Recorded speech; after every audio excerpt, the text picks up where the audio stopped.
Good morning, my dears, and welcome again into the sanctuary. And here we are, moving ahead into November.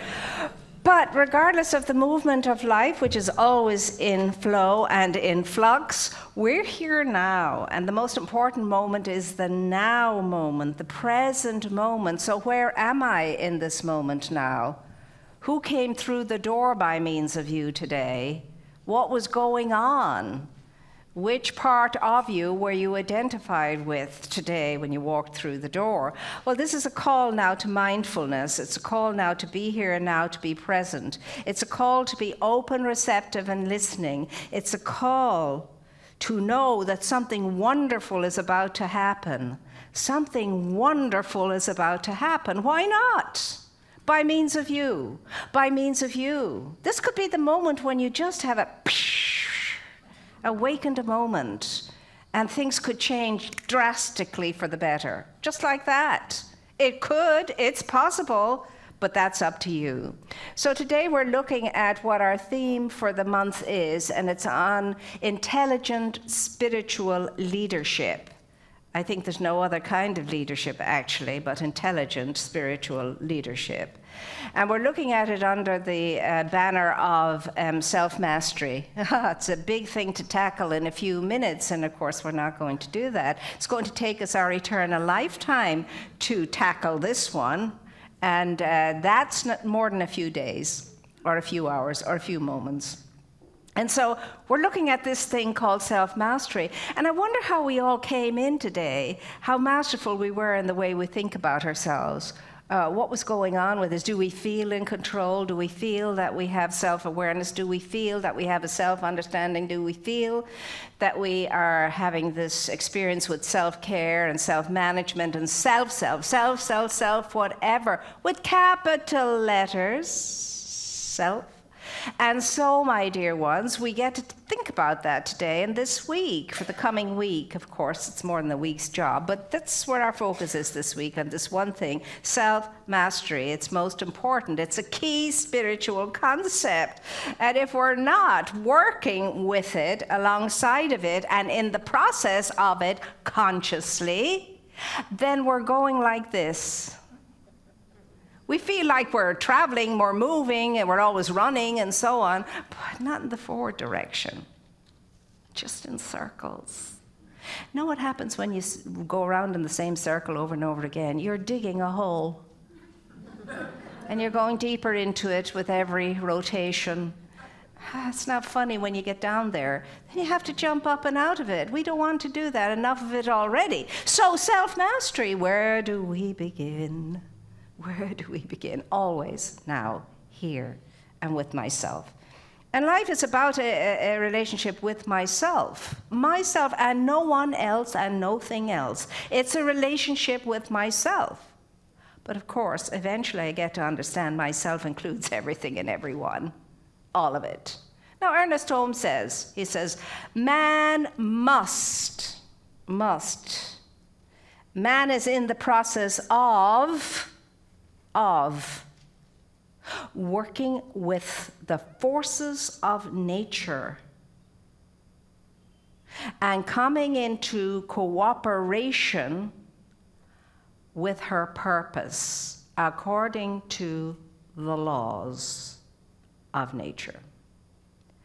And this we must do, he says, if we wish to gain self-mastery. That's all we have to do. My God, that's huge. That means you and I have to understand it. You and I are absolutely one with nature. Absolutely one with nature, everything and everyone, all of life, all of life, all of life is all of nature. We're one. We must become one with all of nature to gain self-mastery and to enjoy intelligent spiritual leadership. And we were all in this room to become great leaders, make no bones about it. We are not followers. We are leaders. We don't want to be followers of anything except the great self of ourselves. So that entails leadership. So intelligent spiritual leadership is what it's all about. So that must happen through you and I. Understand, we're not going to get away from this. We're hearing this all of the time, and it's always going to be the only thing we're ever going to hear, because that's all we have to do to self-realize. Self-mastery takes us into self-realization. And to self-master, you and I must become one with all of life and all of nature, and be good with it. See? See it as a very good thing.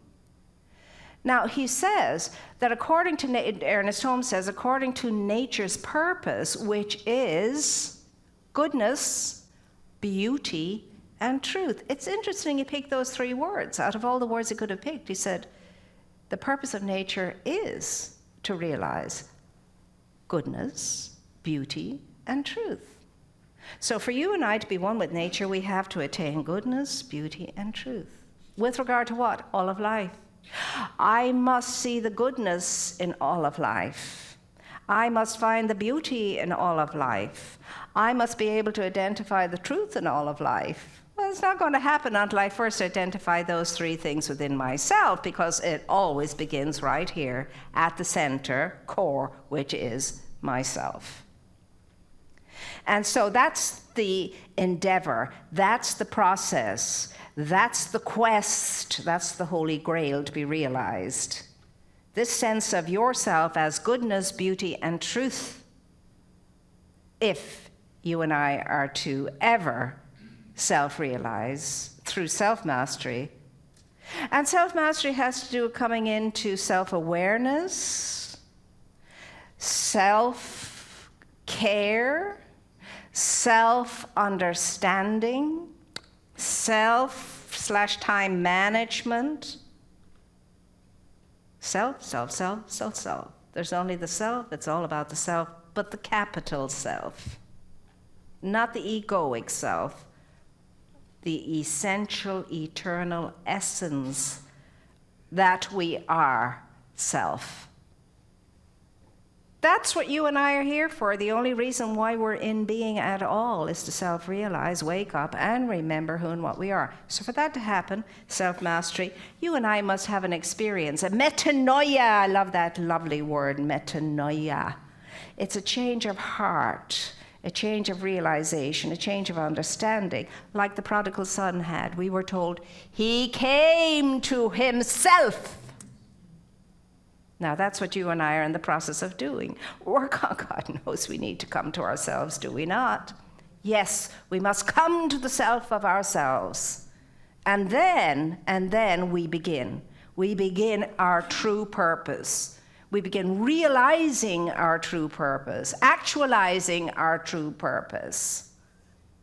And in the process, not even thinking about it, we become self-realized. Now remember, those of us who are striving to become self-realized and struggling and efforting to become self-realized don't become self-realized. It's not a struggle, it's not an effort, and it's not something that we can make happen or force. Usually self-realized people don't even know they're self-realized, and if somebody tells you they have achieved self-realization, no, they haven't. Because they don't talk about that. Because they don't think they're self-realized.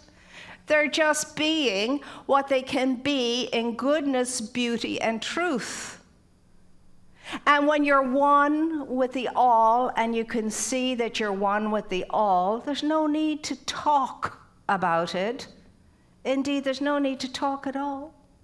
There's only to be. And when you're on the inside of life with the beloved, there is no talking. That's not how we communicate with our source. I know, when we thought it was all yabbering and telling God all about our woes and our wails and our worries and asking this and asking that and being sorry for this and being sorry for that and don't forget,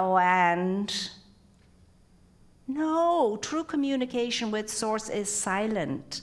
but it is communication at its highest and deepest level. It's a total awareness. It's an overcoming, an overshadowing, as the scriptures say. It's an overshadowing, a sense and sensibility, a feeling that cannot be described by any words, because words are symbols, human symbols, and the symbol never equals the truth, the experience. It's a symbol, it's limited. And you're not limited, and I'm not limited, but by Jiminy Crickets, try and convince yourself of that. It's a hard business trying to convince yourself that you're not limited when you look at your life and you say, oh, I'm so limited. I haven't got this and I haven't got that, and this is happening and that's happening, and this is not enough and that's not enough, and oh, if only this could happen, I could have that, achieved that, accomplished that, and when this happens, everything will be good and it'll be fine. No, it won't. Because you all know that. You've tried that. We all have, and it doesn't work. It's like climbing the mountain, the highest mountain. When you get to the top, you say, oh my God, there's a higher peak over there.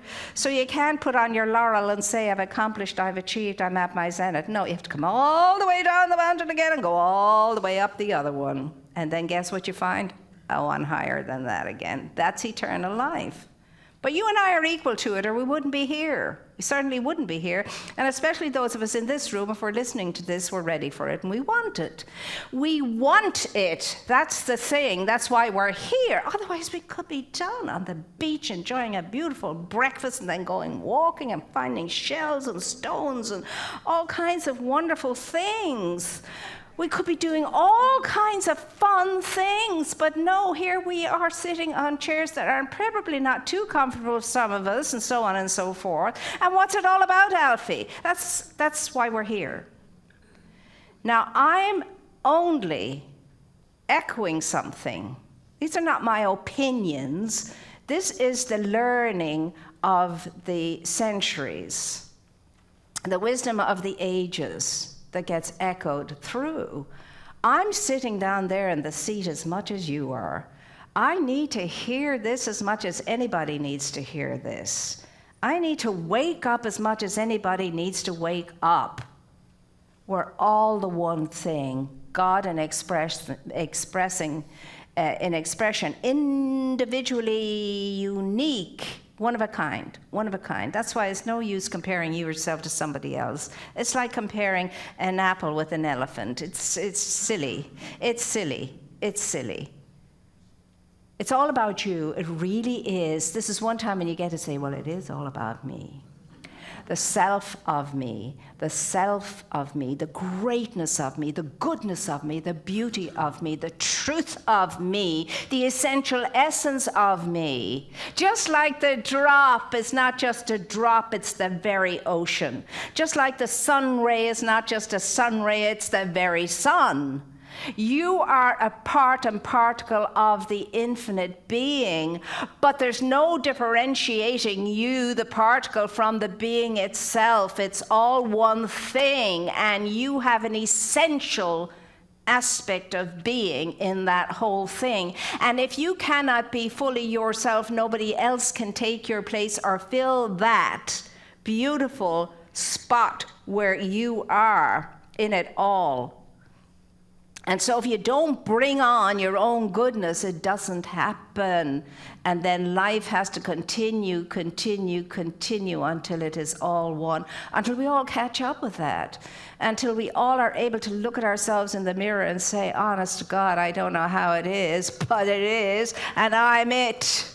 I'm one with the one somehow, regardless of my circumstances and situations and goings on. I'm one with the one, and that's my truth, and that's what I need to be identifying, not with all my circumstances and conditions and situations, not with all that's not right in my life, but with all that is right in my life. And the one thing that's right in my life is that I am the image, and I am the likeness, and I am the essence of the source of my being, being and the creator of it all. And that, and only that, is the truth of me and you and everything there is. Do we get that? Yes. My gosh, do we get that? Well, we're going to get it for 2 or 3 or 4 seconds while we're here together. But will you get it when you go through those doors and you're out there in the marketplace, and all that is required of you is that you be your masterful self as you walk through the vicissitudes of life? Self-care, self-understanding, self-appreciation, self. What does it look like? It looks like this: ordinary, everyday life and living. Am I masterful under my own roof in my own home? Am I masterful out in the marketplace? Am I masterful in my workplace? Am I masterful in whatever group I find myself, where 2 or 3 are gathered together? And am I masterful just when I'm on my own? Do I think like I am a masterful being when I'm on my own or in company? Do I feel like I'm a masterful being when I'm on my own or in company? Do I act like I am a masterful being when I'm on my own or in company? Then you'll know where you are on this line of eternal unfoldment. And remember, life is not like this. It's like this. You and I are the center core of it, the center point of it when we're aligned with the true essence of our being. When we're not, we're all over the place. We're out in space sometimes, and sometimes we're very close to the center. We're all over the place. Well, where are you now? That's all we can ask ourselves. Where am I now? Do I feel masterful in my life? Do I feel I have a grip on it? Do I feel I'm in control of it? Or is it controlling me? Is it controlling me, whatever the it is? Is that person controlling me? Is that situation controlling me? Is my lack of endeavor in my own life controlling me? Is my apathy controlling me? Is my forgetfulness controlling me? Is my mindlessness controlling me? What is controlling me? Because I cannot be masterful until I am in control of myself. Because nobody else can be. Nobody else has that power to control me. I'm the only one that can. Nobody has power over me. Nobody has power over you unless you give it power or them power. Nobody has that power over you. You are your own thinking. You are your own feeling. You are your own doing being. Nobody else is. Nobody's inside of you doing it for you, thinking for you, etc. No, you can't be overtaken as much as you watch the movies and the sci-fi movies and the whatever movies we watch. Nobody's able to take over you. No one, unless you let something or someone do that. And that's just by going illogical. My dear ones, the simple question is, who shows up by means of you every day when you get up out of your bed? Is that somebody that feels lacking and limited, not in control, not able, struggling? Or is that someone who wakes up and in the first awakened moment decides, this is a great day. This is another gift of a day I've been given. I awoke into this day. I woke up in God today, and God woke up in me if I let God wake up in me. The question is, I woke up in God today, will I let God wake up in me? Will I? That is the question. It's the only question. God always wakes up in me because God has never left me. I am one with Spirit. Spirit is one with me. I am its image. I am its likeness. I am its essence, even when I'm being my worst bad self. That's the truth of my being. There's a part in me that's pristine, shining, spanking new and whole and complete, always, no matter how I try to self-destruct. It's impossible. It really is. And there's all the time in eternity to remember that, to wake up into that, and to realize that. The question is, are you helping yourself? Am I helping myself to be self-masterful?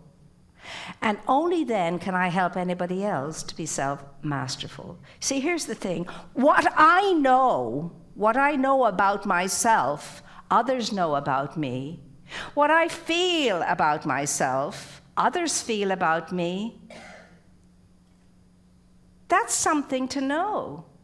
Life knows me as I know myself, and only as I know myself. So if I think I'm a failure, life is going to say, we agree. Yeah, you're a failure. We'll help you to become a bigger one. And if I wake up and I think I'm poor, etc., life will say, yeah, you're poor, and we're going to provide all kinds of circumstances to be more poor. Because why? Life attracts. I am an attraction zone. I'm a magnetic field. What I'm thinking, what I'm feeling about myself goes out there and it comes right back, pressed down and spilling over with great interest. And that's good or bad. The positive and the negative, life doesn't differentiate. It's neutral. It agrees with you. It agrees with you. The creative process of your life agrees with you and makes sure that what you're thinking and feeling is going to happen because it thinks that's what you want, because it's what you're thinking, it's what you're feeling, it must be what you want. So watch the thoughts, watch the feelings, because the thought triggers feelings and the thought and feelings trigger behaviors. That's the way it works. Thoughts and feelings, behavior, thoughts and feelings, behavior, and the circle goes around and around. And are you digging a hole? Are you spiraling upward, spiraling upward, spiraling upward? Questions are there for all of us this week, for you and for me. Here's the thing, the whole thing is based on this. There is no getting a grip. There is no self-mastery without a close, deep, intimate relationship with our source, a trust in that source, a faith in that source, a reliability upon that source and only upon that source. Then we will self-master and we will self-realize. Because then I know I of myself do nothing. It is the power, it is the presence of the infinite within me that thinking through me and feeling through me and acting through me gets it done. Gets it done. And all I have to do, all you have to do is to come into cooperation with it.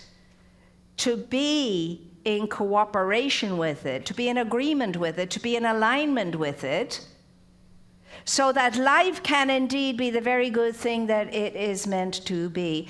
And it's a self job. I mean, this is a do-it-yourself thing, no doubt about it. We come in with the do-it-yourself kit, and we have to learn how to put that together correctly, not like the pieces from IKEA, and there's always a piece left over or missing or something. I don't know.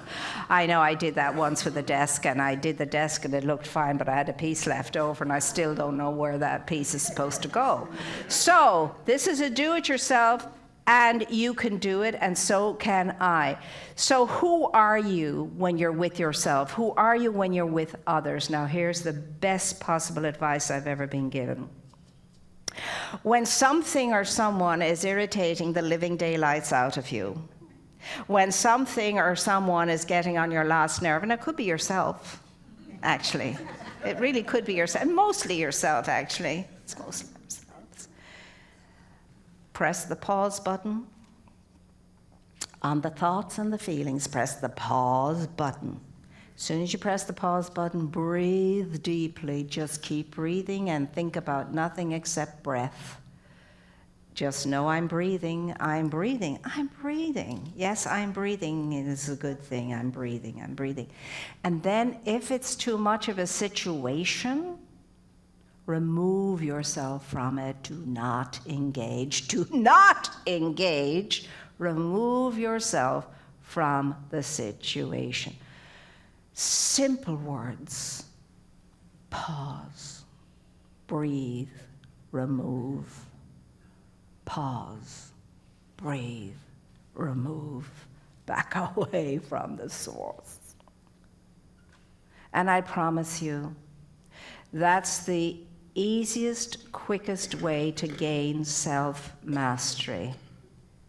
And also the 3 ways we've been looking at for the past several weeks. Doing one tiny little thing every week to forward ourselves, make one little change every week that improves our lives. And then to never miss an opportunity of keeping our mouths closed. Never miss an I make it a game now with myself. I'm aware when I'm actually succeeding. I'm aware and I have this grin on my face when I succeed. And then the 3rd one, stop taking offense. Stop taking offense. There's only one. I am everything and everyone, and that which I recognize in another, I can only recognize it because it's first in me. So let's not get too hoity-toity about it, about that one being a you-know-what's-it, because that's what you're saying about yourself. And if you're saying that to anybody else, I'll guarantee you lots of people are saying it about you. Because that's the way it works in dividends. The good that you put out there comes back to you in dividends, press it down, spilling over too. But so does the toxic stuff. Comes back, pressing down and spilling over too. Remember, I'll leave it with you. What you're knowing about yourself, everything and everyone knows about you. The very same thing. What you're feeling about yourself, everything and everyone feels about you. Because there's only one field of energy and we're all in it. So everything is connected. And so what that looks like, God only knows in any given moment, but you and I are given the grace, and the ability, and the power, and the strength to control that, to manage that. So take care of yourself, and life will take care of you. Neglect yourself, and life will neglect you too. It's just how it is. It's just how it is, for whatever reason, and I don't understand it, but that's just the way it is. And I've learned that that is the way it is, and the only way I've learned it is to put it into practice, these principles, put these principles into practice. And this is a community that's committed to self-mastery. This is a community that is committed to self-realization. But if it's going to be the old adage, it's up to me. Nobody can do it for me. No matter how many kind and loving people I have in my life, they can take me to the well of living waters, but I've got to jump in. They can't jump in for me. I've got to jump in and swim myself. They can't do it for me. Oh yes, they can, comfort and do all of that, but I have to do my own work that's mine to do. I will ask you, I will ask me this week, today, what is yours to do? What is yours to do with regard to your own great good self and your self-care, your self-awareness, your self-understanding, your self-management, and your self-mastery? What is yours to do? And I will leave you, as I will always endeavor to leave you, with the truth of your being. This is what you are. This is the truth of you. You can take this for certain, sure as sure, this is what you are. You are a point of power through which the infinite in all of its radiant magnificence, all of its radiant magnificence expresses itself with your okay. Give it your okay and see how your life is going to change exponentially for the better. And when you change your own life, all of life is changed for the better. And so it is.